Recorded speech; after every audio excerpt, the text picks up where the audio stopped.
also were, so our observation in this Islamic center we're being revealed is a space of unity. It's a worship center, and it holds traditional beliefs through centuries that have been passed on from generation to generation. We saw this as our initial hypothesis, yet we also came soon to discover something that we weren't usually accustomed to. It has we saw that it highlights a distinct gender roles, separation of gender roles, and that challenged our initial expectations.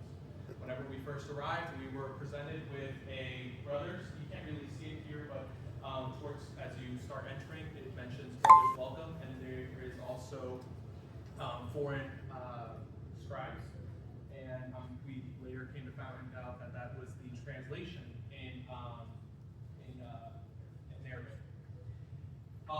As we entered the building, we were greeted with a security guard.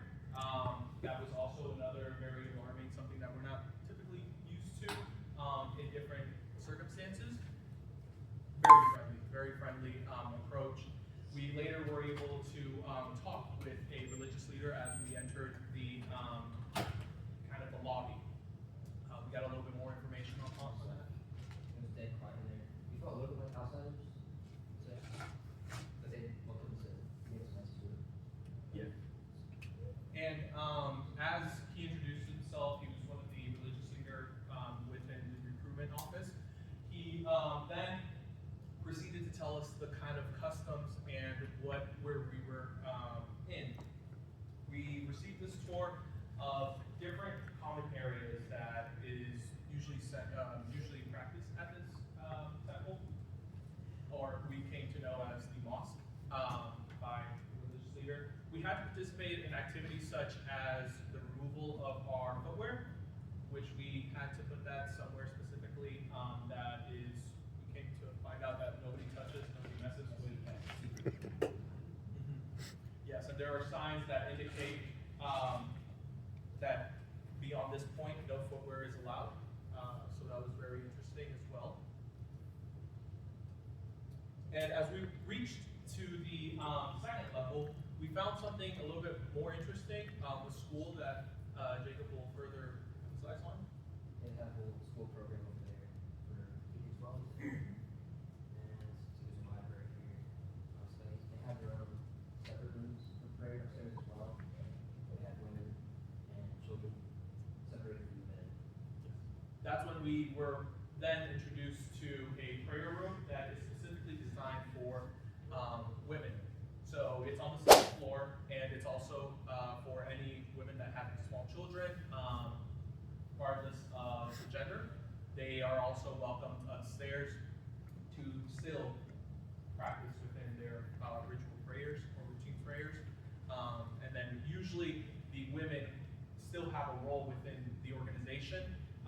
They are typically teachers within that teach during the day. We went during the evening, so we weren't able to see any of that, but yet we were still able to see some of the areas that they practice that in.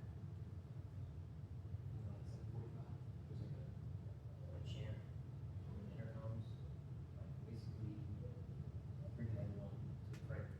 Yes, it was almost like a song that a religious leader, while we were outside of the prayer room, we heard one of the religious leaders start singing, and we found that pretty interesting.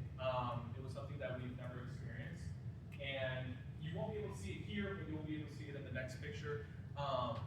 This is the main prayer room, and right here is the microphone that usually, and it was also later informed to us that not only one single person has the privilege of singing, it could be different guests that can do that introduction to the prayer. And this is kind of the initiation to start that prayer. Another really big thing that we noticed is that everybody that entered the room was very quiet. There was very barely any kind of talk amongst themselves. They would enter the room and then they would follow a routine, and everybody did the same routine. There was some whispering that was being done within themselves, and then they would kneel. They would almost kind of come close to the ground, stand back up, do a kind of a routine with their hands as well, which we found. In unison as well. Yes, That's it's all. That's one unit. And we found that very, very interesting. It also, once again, reiterates the emphasis that we've had, that this is a place of not only worship, but also unity. Everybody is included within this, this prayer. And we visited during two different circumstances on a Wednesday evening. The first one was during February, and then the second one was during March, which March is a very, very special time for the Muslim community. It's the time of Ramadan. So we got to experience not only just a normal prayer, but also a prayer during Ramadan, which was really, really cool. And then we also, during our time, our second visit during Ramadan, if Jacob would like to illustrate what we noticed with the fruits. Yeah, we came in, they offered us some dates as soon as we walked in, some food to break the event. Nice. And then we got to the prayer room, significantly more people there, we said. And some of the man walking around, it's like fruit, and it's fruit, I just, ate it. We participated to some extent, even though that wasn't the kind of the ruling of the observation point, but we were also invited to participate in that. And you can't really see it here, but we were sitting towards the back to prevent any disruption or interference. Yet our presence was still very, very noticed. We were welcome up there, we were treated as ourselves. Yes, big time. We did during our time. We did notice also a kind of glass structure. It's secluded a little bit, and that we noticed during our first visit that's mainly whenever any parents, male parents, have their kiddos with them. Some kiddos tended to not really focus too much. They were a little bit running around, but it was all kind of almost tempered glass, and you can't really hear if they were screaming. So there was no interruption to the prayer. The prayer lasted about 10 to 15 minutes. It was all done in Arabic, and so that was another. And then the people praying, like, response and Yes.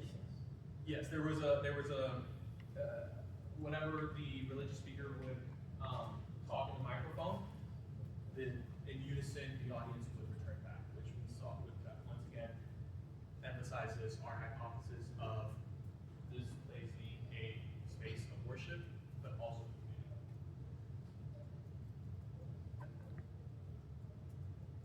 Throughout the building, we saw Arabic scribes or calligraphy. Jacob wants to elaborate a little bit more on that. Yeah, they always repeated the same phrases, very important to them. First one's glory to God, praise be to God, and God's greatest is found all across the mosque.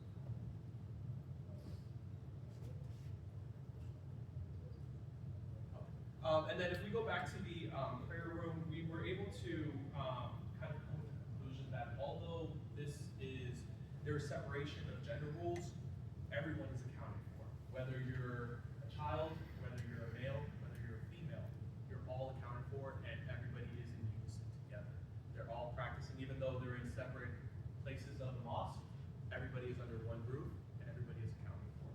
We, coming from an edict or outsider perspective, the separation of gender roles inside a holy temple can be seen as unusual. But, however, this is quite the opposite in the Muslim community. Separation fortifies spiritual benefit and discipline. So we were able to learn a lot from this experiment and this and observation as well.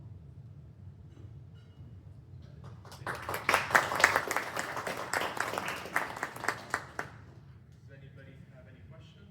We have maybe like 3 seconds. Was anyone curious about what you were doing? Or observing? Like, did anyone come up or walk up to you and ask? Yeah, a couple of times come up and ask, like, what are we doing? But we were told we were students, ETA. They're very welcoming of that. Yes, we actually were. We were after our first visit. We were able to go into the imam's office, and he explained a little bit more about the